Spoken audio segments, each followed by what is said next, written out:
For this exercise, we've got one quadruped and one head or face rig for you to work on. And for the quadruped, we've just given you the Skelecat, but this time we've got him completely stripped down. No rigging at all. About the only thing that's been done is the head has been pre-comped, but there's no actual rigging in there yet. And this will be a good opportunity to kind of refresh all of your rigging skills, to start from scratch and just build it all up completely. One thing I want to note, there was a little bit of a mistake in the project file for the quadrupeds that we worked on, which was that the comp for this Skelecat was really a little too small to really give him a full range of motion. So I've gone ahead and expanded the comp size here, dropped him a little lower in the comp so it's a little more of an appropriate size. Just be aware that when you look at the solution file, you'll be looking at the final cat rig that I created for the lesson, and it's still in its smaller composition. But this will give you a chance to rig up this cat and then potentially really do some fun animation with it in a comp that's really big enough to handle it. For the face rig, we have something a little different.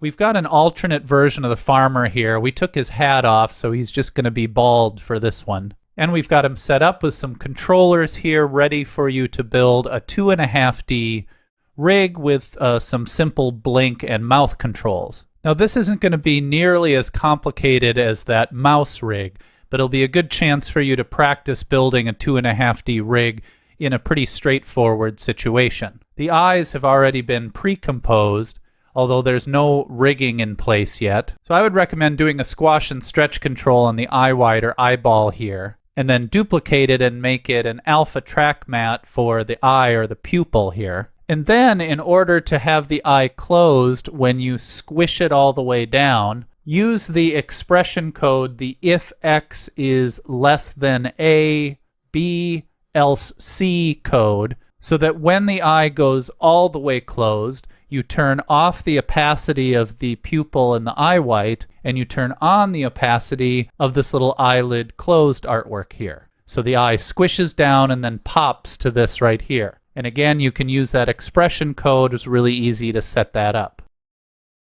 We've also got a shape layer mouth here that you can rig up a simple mouth open close and a mouth narrow wide control similar to what we did earlier. And remember that you can use the scale value on the rectangles transform for the narrow and wide part, and then you can use the layers scale property to open and close the mouth. That way you can have different expressions on these two scale values and allow those to work in tandem. Whoops, I left that eye closed layer on there. Now for the head itself, because he's got just a plain rectangular head, we can actually build sort of a simple box here to give him a little more dimension. So let me show you what I mean. I'm just going to solo these three head layers here. And we've got the front of the head, and then we've got the right side with the anchor point set here on the edge, and the left side with the anchor point set here. Once you make your layers 3D, and we add a 15mm camera, then you can take each side and rotate it in Y just to the point where it lines up with the edge of the face. We can do that now on the other side as well.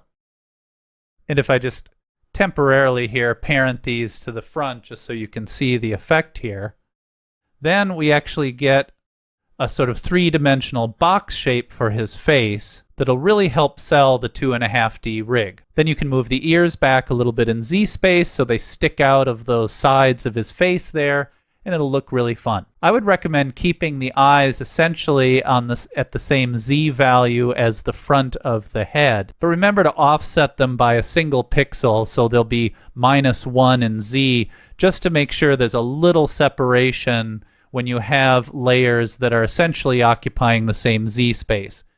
You always want to give at least 1 pixel difference to make sure that you don't have any weird issues when you render. The nose and the mouth then can come forward, with the nose being the most forward and the mouth being maybe about midway between. That'll give you a really nice parallax, a really nice 2.5D look for this simple face. Now, since we're creating the sides and sort of the back of the head with these side pieces, I also recommend that you take your master null that you're going to use to turn the face and move it back in Z-space so it looks as though it's tilting off of the back of the head rather than the front of the head, and gives you a more realistic illusion. Also note that we're doing something a little different with the controller set here.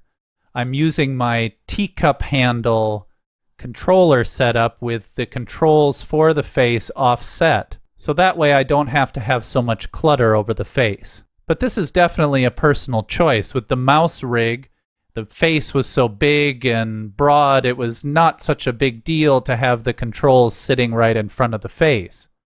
But here his little face is pretty small in relation to his body, and I thought this was a little clunky having all these nulls sitting right in front of it. But again, you could do it that way if you wish. If you'd like to do that for this rig, just make sure that you unparent everything from the head null here, and then reposition it and reset the anchor point before you reparent everything up and re-zero the values. But this method also works very well, and again, it keeps those nulls from interfering with your artwork. Remember also, when you finish up your rigs, to make sure and do all of the cleanup and finalizing steps that we talked about. You may also want to do some of those steps on some of the other rigs you've completed for this course, especially if you plan to do any animation tests with them. Good luck, and make sure and check your work with the solution file.